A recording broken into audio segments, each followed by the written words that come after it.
A very good morning to you and welcome to the Power Breakfast Show this Friday morning. Hoping and trusting that you're well wherever you're joining us from, be it here in Nairobi, different parts of the country, or on our website www.citizentv.co.ke. We're glad that we are your station of choice. And don't worry, with that said, we have a lot lined up for you. But before we get into that, Mr. Mutegi Njau, good morning. Good morning to you. How are you? Very good, thank you. Thank God it's Friday. Thank God it's Friday. Yes. The best day of the week, eh? Oh, yes. Yeah? Very nice day. Yes, it ushers in the weekend. Yes. Where now you are free to do your own thing. And in the evening we might go to Uhuru Park. Yes. The Freedom Corner, where we are celebrating the victory you have in Somalia. Yes. You see the pictures here in this newspaper, people with flags and in the star. Yes, and the helmet. Yes. I think it's good. Appreciating our brothers back in Somalia. All right, good news there. So that's one of the stories in the newspapers. Of course, the other big story is the raid commander who was killed, according to the KDF. According to the KDF boss, they killed the leader of that group, and they have taken over the city. Yes. Yes. Okay. All right then. So those are the stories making headlines. Of course, yesterday in the evening, the big news was a power outage, but it's good to know resolved. It's now been resolved. Yeah. So that shouldn't be an excuse for most people this morning. All right. It being Friday, you're having a very interesting conversation, Mr. Njau, a bit later on home care for aged people in society. There are some sisters who are building a home for the aged, which is I think the only one. Yeah. Except the one that the one in the Thika Road. No. Where Otunga died. Yes. Okay. I think that's where Nani still is. All right.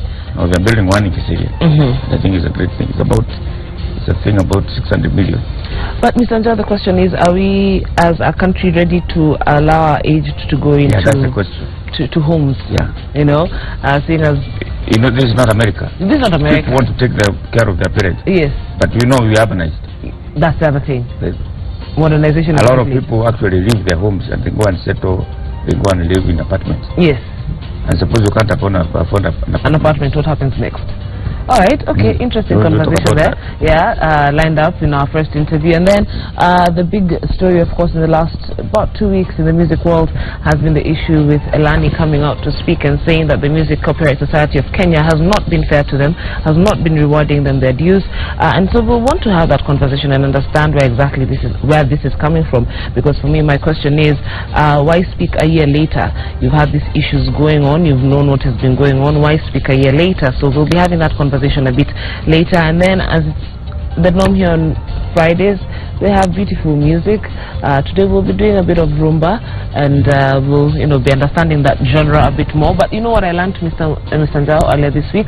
If you listen to Kikuyu music, very, very Lingala-ish, very rumba-ish, very benga, and I found out that back in the days, artists like Joseph Komaru, people who wrote their songs for them were actually from Western Kenya, so that's why there's that heavy influence on that bit. So we'll be talking more on that a bit later on. And just a quick reminder, 22422 is the SMS line should you want to get in touch with us this morning, or you can get us on Twitter. The hashtag is Power Breakfast, at Mutegis, at Kejigongara. Would love to hear from you, so get communicating. First things first, though, let's have a look at the stories on TV.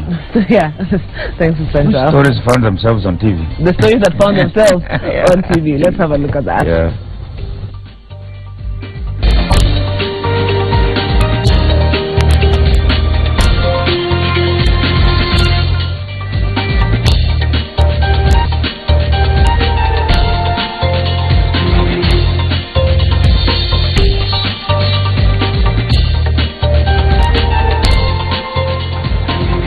Very good morning to you once again, and welcome to the Power Breakfast News. I am Kirigo Ngarwam. Now, for the first time after the Friday attack on a Kenya Defense Forces camp at El Ade in Somalia, Kenyans were yesterday given details of how exactly the incident occurred. Chief of Defense Forces General Samson Mwathethe and accompanied by the other service commanders, addressed a news conference where they gave a blow-by-blow account of how the dawn attack in the Gedo region occurred. Mutegi confirmed that Kenya had lost a number of soldiers, but said the exact number could not be given because they had not accounted for all the soldiers that were at the camp, and that the process could take a while. General Mutegi further stated that Mutegi Njau, a top Al-Shabaab commander who led the attack on the KDF camp, is believed to have been killed in the ongoing offensive targeting Al-Shabaab camps. Now, Mutegi denied claims that there were prior intelligence about the Friday attack, but announced that he had constituted a board of inquiry to establish exactly what happened at El Ade. We have incisive coverage of the latest from Somalia, and Silver Chebet kicks off that coverage.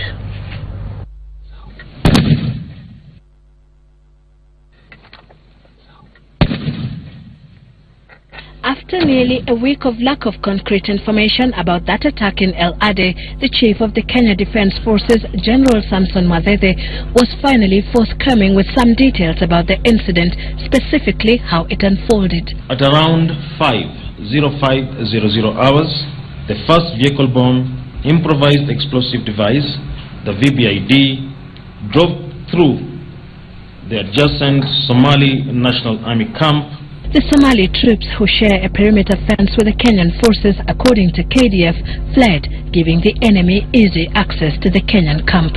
The first vehicle that went in, the vehicle-borne explosive device, like said, went to the center of the camp.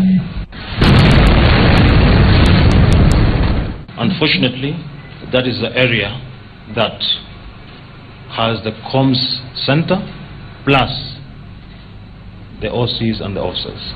With that explosion, the El Ade camp was completely cut off from the outside world, and for 1.5 hours it was impossible to tell the camp had come under siege. We received the first report of the attack at 06:30 hours. It was a diverted military aircraft that was en route to Kismayo that called in to confirm the camp was on fire. The aircraft also confirmed that the enemy had deployed 2 anti-aircraft guns. Ambushed and unable to receive immediate reinforcement by air, the surviving soldiers, saved by the trenches, fought back an army of Al-Shabaab militants whose number KDF estimates to be in the thousands, an army that closed in on the El Ade camp by foot and by armored military trucks. I would like you to appreciate the intensity and magnitude of this attack. Each of the VBIDs used in the incident has a force equivalent to the terrorist attack on the embassy in Nairobi in 1998. You can imagine 3 of those in that small defensive position. Both sides suffered heavy casualties, with the militia force said to have collected all the dead fighters it could identify and ferried them away, reportedly in KDF lorries. Due to the bombings, KDF indicates it is yet to clearly tell how many soldiers died and how many escaped. It will take DNA testing to identify most of the fallen soldiers who were caught up in the explosion. This is the reason why KDF is urgent for patience, especially among the affected families, as the search and rescue operation continues. The hard-pressing questions may have been answered, but many more still abound, whose answers will hopefully be provided for by the KDF inquiry that has been established back in El Ade, Somalia. Sylvia Chebet, Citizen TV, Nairobi. The Chief of Defence Forces, Samson Mutegi, says the suspected mastermind of the El Ade attack was killed alongside other militants in the ongoing offensive targeting Al-Shabaab camps. It has also emerged that the Kenya Defence Forces only took control of the El Ade camp on Wednesday after days of complex military maneuvers. Hussein Mohammed reports.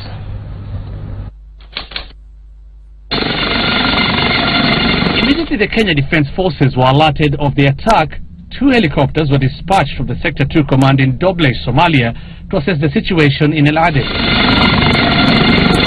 Another aircraft that was on its way to Kismayo was diverted to El Ade, and it's the first one that reported the camp was on fire but could not approach further as the assailants had deployed 2 anti-aircraft guns near the camp.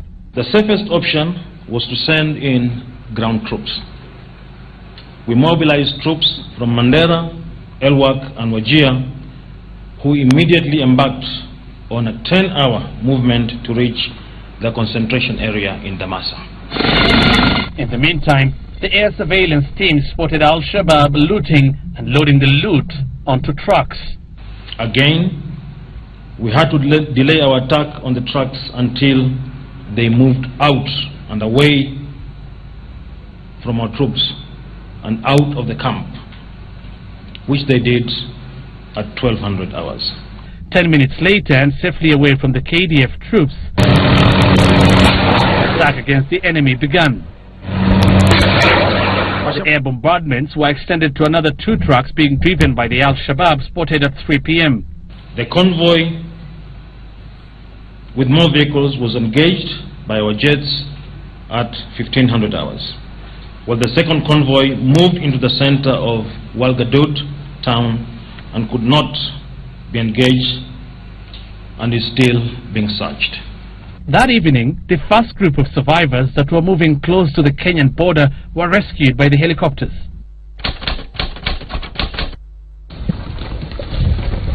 On the second day, the ground troops at Damasa commenced tactical movement towards the El Ade camp,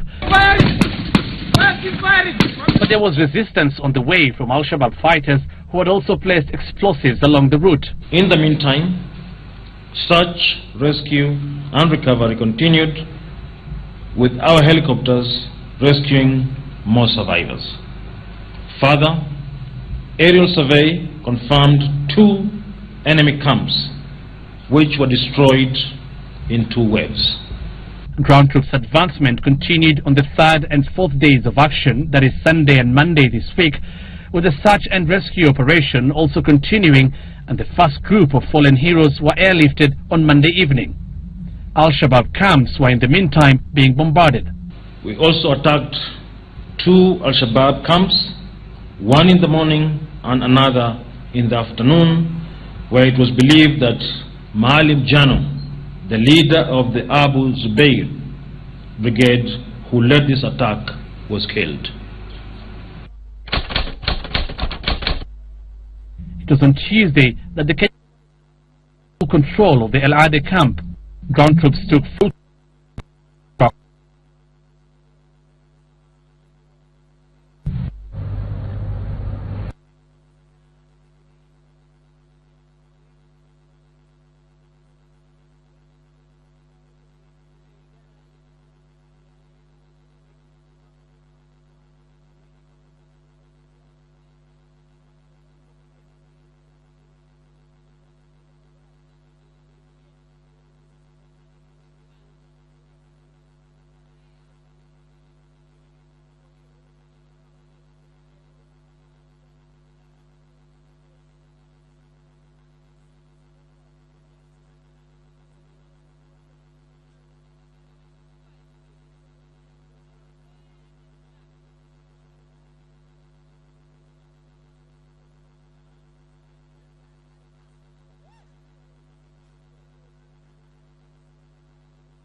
El Ade camp in Somalia, where Wambogo was based, the Kagumes desperately sought news of their son, to no avail.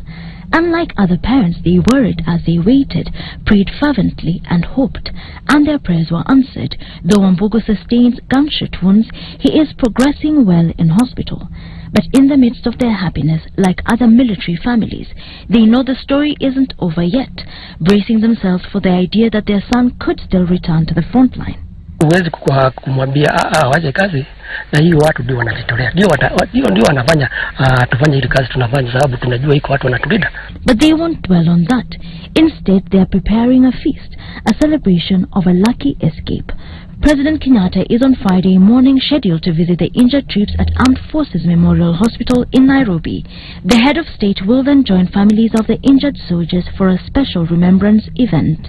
Wilkison Albo, Power Breakfast News. Now, Kenyans from all walks of life yesterday evening gathered at the Uhuru Park's Freedom Corner here in Nairobi to pay tribute to the fallen troops. Relatives of some of the soldiers also attended the KDF Heroes Vigil that organizers say will continue.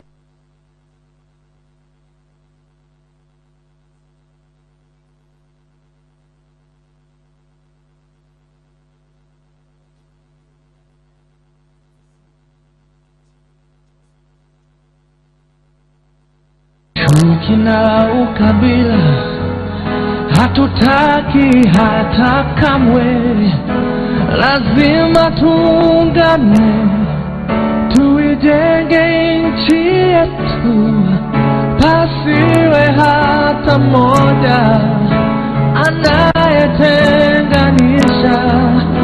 Naishi na tumaini, najitolea daima Kenya.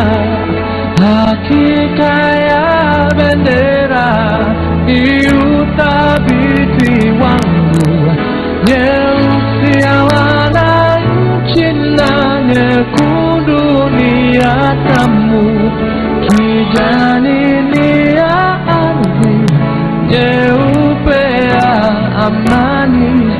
Daima mimi Mkenya, mwananchi mzalendo.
who scored more than 400 marks have been guaranteed slots in national schools. Launching the Form 1 selection process yesterday, Education Cabinet Secretary Fred Matiang'i further said national schools will in future be required to avail Form 1 admission letters online to eliminate corruption. Sangwitsuku reports. Oftentimes, students offered places in public secondary schools become victims of delayed transmission of admission letters, with corrupt individuals holding onto the documents and trading the slots. But such days are numbered, as the Ministry of Education now wants national secondary schools to start availing admission letters online through their websites. We have started piloting that in some schools, but I'm asking you, all of you, 103 national schools, that is the job we are going to do this year.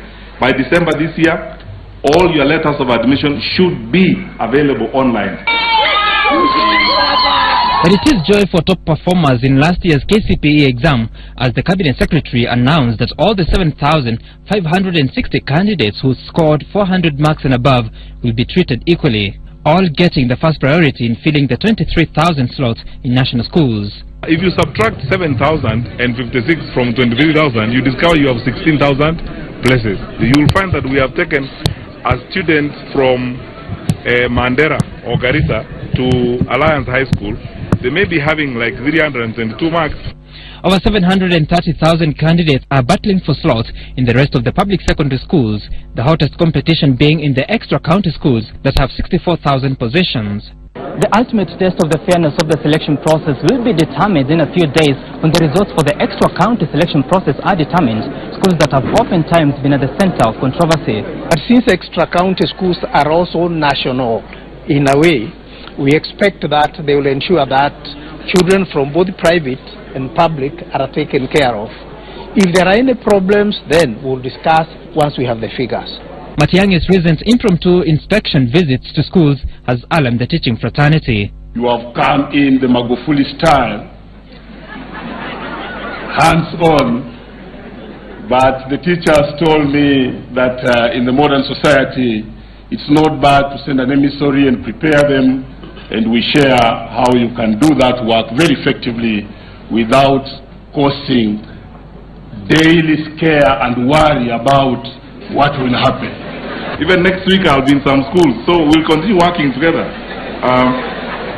And if I tell you I'm coming, you are going to clean every corner, make mandazi and so on and tea.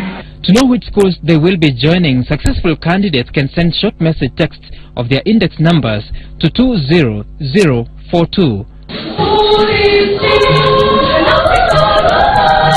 Form-1s are expected to report to their respective schools between 3rd and 10th February. Sam Gituku for Fabric First News. A 36-year-old woman has been charged in a Nairobi court with planning to kill her estranged husband. The woman, known as Juliet, is alleged to have hired the services of a hitman to kill her husband, Thomas Musyoki, who has separated from her. Victor Kanani with this and other stories from the counties. The suspect Juliet is accused of having hired the services of a hitman to eliminate her estranged husband Musyoki. She is alleged to have wanted to kill her husband after learning he was married to another woman. According to the prosecution, Juliet made a down payment of 16,000 shillings through her friend Alvin Ndegwa to facilitate the killing. Little did she know that the said hitman was a police officer who turned on her and arrested her as they met at Accra Road, Nairobi, to be shown the house of Musyoki. The suspect denied the charges leveled against her and was released on a 2 million bond with no alternative of cash bail. With a Wiper Party meeting expected tomorrow at the Machakos Golf Grounds, preparations for the meeting is in top gear. A huge tent has been mounted that's expected to hold some 5,000 leaders from across the country. They are to discuss party issues, and it's expected that party leader Kalonzo Musyoka will also launch his presidential bid at a function where CORD leaders Raila Odinga and Moses Wetangula have been invited as guests. Popular Kalenjin musician Diana Chemutai, popularly known as Chelele, was today laid to rest at her home in Kapkwen in Bomet. The Kalenjin singer was found dead at her Kapkwen residence on January the 9th. The viewing of her body ended prematurely when her fans turned rowdy. And finally, chaos this morning erupted in Thika at Muranga Governor Mwangi Wairia's home as ESCC detectives raided his house in an ongoing drug probe. Wairia supporters clashed with the police and the detectives as they stormed his residence to halt and protest the raid.